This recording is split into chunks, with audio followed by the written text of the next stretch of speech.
Welcome. We're getting ready to start lessons 29 through 32. So grab your manual, open it up, and we'll get started. So how was it using the math way of saying your numbers? Was it awkward for you? I only asked because it was awkward for me. But it's so important, and I hope you saw through last week and doing the lessons with your children how important it is to be using the math way of saying our numbers.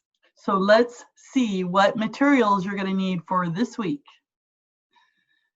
You're going to need the abacus, the dot cards, or what I like to call the even odd cards, your geoboard, yellow is the sun, the worksheets, your basic number card deck, tally sticks, the math card game book, and you'll need the finger pattern cards, your bead pattern cards, and the tally stick pattern cards.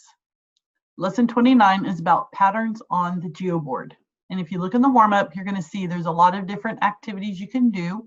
You can do all of them. You can pick and choose whatever your child needs. Make sure that you're giving them time to review and practice. You get to do the abacus song on this lesson, but notice it's not with the abacus, it's with the dot cards. So it's a little bit different.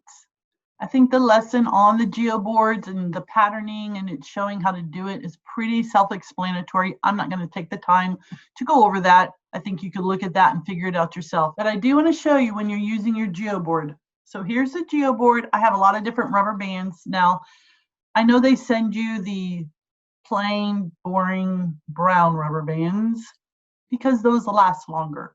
I happen to like the colorful rubber bands, but sometimes they're super, super big.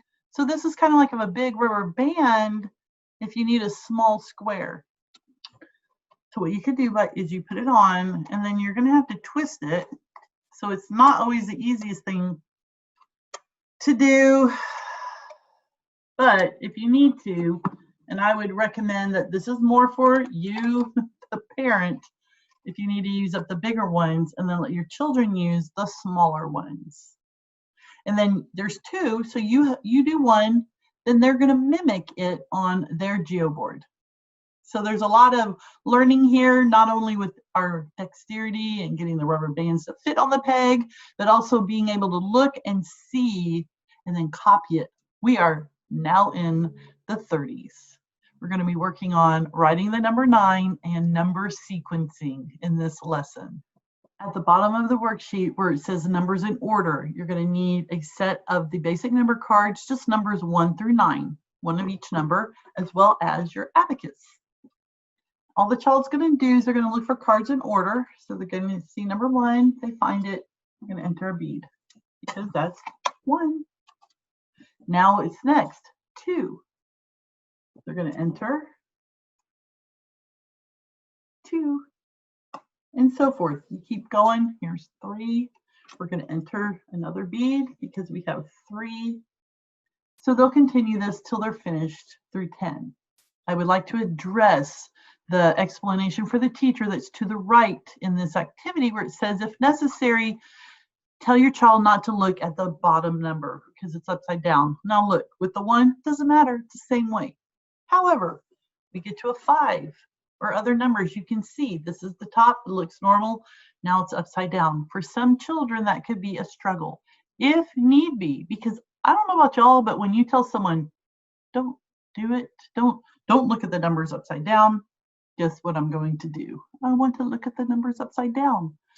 So if you have a child like that and they're struggling a little bit with the numbers, just get a piece of tape or a piece of paper or something that will cover up that bottom number. The final activity is tally to 10. This is a fun one. You're going to give your child a handful of 55 of these sticks, and they're going to build the numbers. Now, my question would be, before they even get started, is saying, wow, that's a lot of sticks. Do you think you're going to need all of these sticks to make these numbers? And let them try to decide if, yes, I'm going to need it, or no, I'm not going to need it all. I think they're going to be really surprised when they're finished. Lesson 31 is assessment number 1. First assessment. You're going to assess your child through playing games, and their confidence in how they play their games shows their level of mastery on the concepts that are in the games. Now, it does call for appendix page 8, and that is something that can only be found in the back of your manual. It does not come in the appendix pages that came in your kit. And so, let me find it. I had it, and then I closed the book. Anyway, it looks something like this. It looks like this. So you can tell if they're really getting it by how confident they are in the game. And those that are not as confident, you can see some areas where you might need to spend a little bit more time. This is also something you could do over a 2-day period rather than trying to do it all in one day, especially since we're geared in these overviews to do 4 lessons a week, with the 5th day being a free day or a game day. So this would be a great time to take 2 days to do these assessments. Last lesson for this week, lesson 32, partitioning 5. I don't know if you've ever heard that term, partitioning. It's a term you're going to hear quite often in Right Start.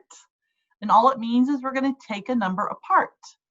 This is also a lesson where they're going to start understanding what that plus sign means, what the plus sign symbol means, I should say. Either one, sign, symbol, basically the same. One of the activities is partitioning 5 on the abacus. I'm just going to explain a little bit to you. So partitioning just means you're dividing a number up. So we're going to enter 5. And so what are some of the different ways that we can partition it to break it into different numbers? We have 1 and 4. Then we'll enter 5 on the next line. Let's break it this way. What about if we do 2 and 3? Here we could do 4 and 1.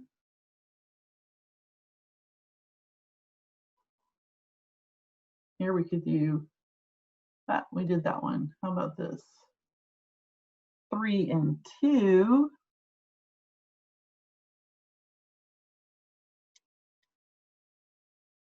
Here we could do 4 and 1. So you can see the different combinations that make up the number 5. And then you'll see, and it shows in the book, as they're doing this, you're going to write this down. This is where that adding sign comes in. And then there's other activities to reinforce this concept. At the end, there's a card game. Now, it's showing using the dot cards, these cards. I find this one could be pretty challenging for a child. You may have a child that does great with this. Great, use it in the game. You may have a child that's not quite ready for this. It's a little bit too much. You have the option. You could do the bead cards. Maybe they're more familiar with this because of using it and putting it on the abacus. You can use the tally cards, tally stick cards. Again, these are maybe a little easier for some of the children to see the number versus the dot cards. You know your child, you know what they're at. Do they need something to feel confident? So we might have to use one of these. Maybe you have a child who needs the challenge, so you might use this.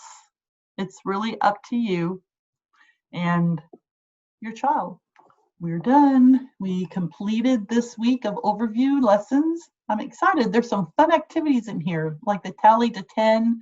I think your children are going to really enjoy that. You get to do the assessment, and I want to encourage you. Some of you might be a little disappointed at the results of this assessment, but don't get too disappointed. Remember, this is just the beginning.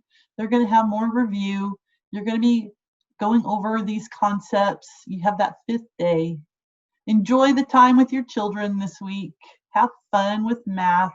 And I'll see you next week as we go over lessons 33.